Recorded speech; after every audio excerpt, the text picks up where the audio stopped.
बिस्मिल्लाहिर्रहमानिर्रहीम अल्हम्दुलिल्लाह नहमदुहु व नुसल्ली अला रसूलिहिल करीम अम्मा बाद। अस्सलामु अलैकुम व रहमतुल्लाह।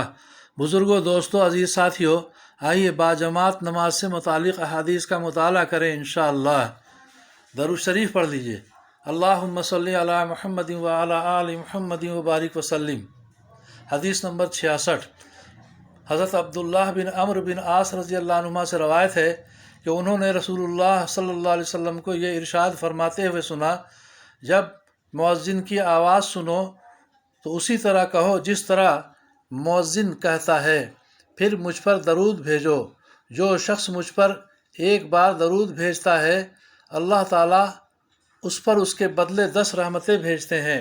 फिर मेरे लिए अल्लाह ताला से वसीला की दुआ करो, क्योंकि वसीला जन्नत में एक ख़ास मुकाम है जो अल्लाह ताला के बंदों में से एक बंदा के लिए मखसूस है, और मुझे उम्मीद है कि वो बंदा मैं ही हूँ। जो शख्स मेरे लिए वसीला की दुआ मांगेगा वो मेरी शफाअत का हकदार होगा। मुस्लिम की हदीस। हदीस नंबर 67।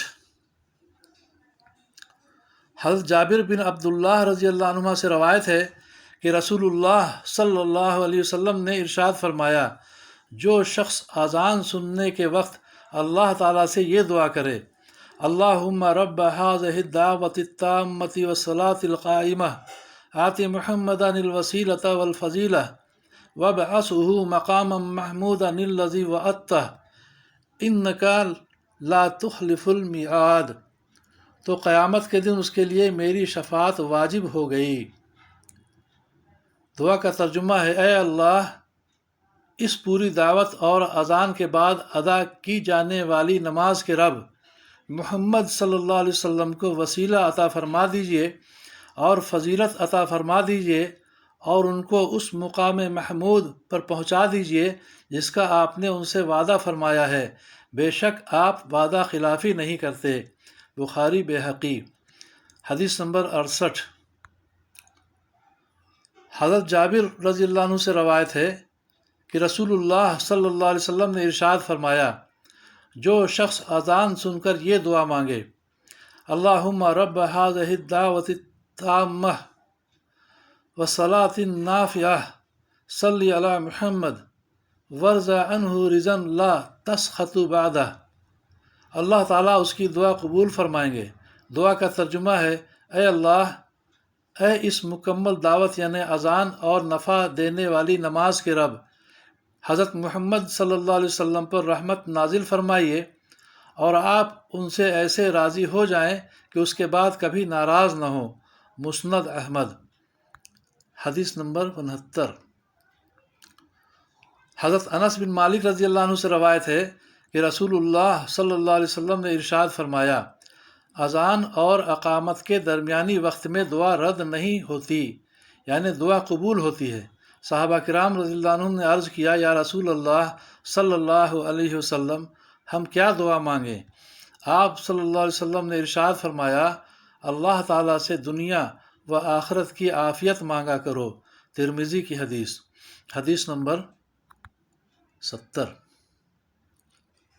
हज़रत जाबिर रज़ियल्लाहु अन्हु से रवायत है कि रसूलुल्लाह सल्लल्लाहु अलैहि वसल्लम ने इरशाद फरमाया, जब नमाज के लिए अक़ामत कही जाती है तो आसमान के दरवाज़े खोल दिए जाते हैं और दुआ कबूल की जाती है। मुस्नद अहमद।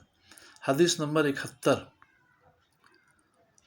हज़रत अबू हुरैरा रज़ियल्लाहु अन्हु फरमाते हैं कि जो शख्स अच्छी तरह वज़ू करता है फिर नमाज ही के इरादे से मस्जिद की तरफ जाता है, तो जब तक वो उस इरादे पर कायम रहता है उसे नमाज का सवाब मिलता रहता है। उसके एक कदम पर एक नेकी लिखी जाती है और दूसरे कदम पर उसकी एक बुराई मिटा दी जाती है। जब तुम में कोई अक़ामत सुने तो दौड़ कर न चले, और तुम में से जिसका घर मस्जिद से जितना ज़्यादा दूर होगा उतना ही उसका सवाब ज़्यादा होगा। हज़रत अबू हुरैरा रज़ियल्लाहु अन्हु के शागिर्दों ने यह सुनकर पूछा कि अबू हुरैरा रज़ियल्लाहु अन्हु, घर दूर होने की वजह से सवाब ज़्यादा क्यों होगा? फरमाया, इसलिए कि कदम ज़्यादा होंगे। मोता इमाम मालिक। हदीस नंबर 72। हज़रत अबू हुरैरा रज़ियल्लाहु अन्हु से रवायत है کہ رسول اللہ صلی اللہ علیہ وسلم نے ارشاد فرمایا، جب تم میں سے کوئی شخص اپنے گھر سے وضو کر کے مسجد آتا ہے تو گھر واپس آنے تک اسے نماز کا ثواب ملتا رہتا ہے۔ اس کے بعد رسول اللہ صلی اللہ علیہ وسلم نے اپنے ہاتھوں کی انگلیاں ایک دوسرے میں داخل کیں اور ارشاد فرمایا، اسے ایسا نہیں کرنا چاہیے۔ مستدرک حاکم۔ فائدہ: مطلب یہ ہے کہ جیسے نماز کی حالت میں دونوں ہاتھوں کی انگلیاں ایک دوسرے میں ڈالنا درست نہیں اور بلا وجہ ایسا کرنا پسندیدہ عمل نہیں، اسی طرح جو گھر سے وضو کر کے نماز کے ارادے سے مسجد آئے اس کے لیے بھی یہ مناسب نہیں، کیونکہ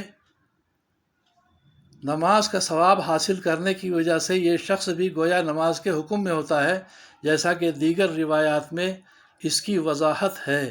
اللہ تعالی ہم سبوں کو سمجھ بوجھ کے صحیح عمل کی توفیق عطا فرمائے، نماز کا اہتمام جماعت کے ساتھ کرنے کی توفیق عطا فرمائے، ہماری پریشانیوں کو دور فرمائے، اپنی مدد شامل حال فرمائے، دونوں جہاں کی عافیت عطا فرمائے، آمین یا رب العالمین۔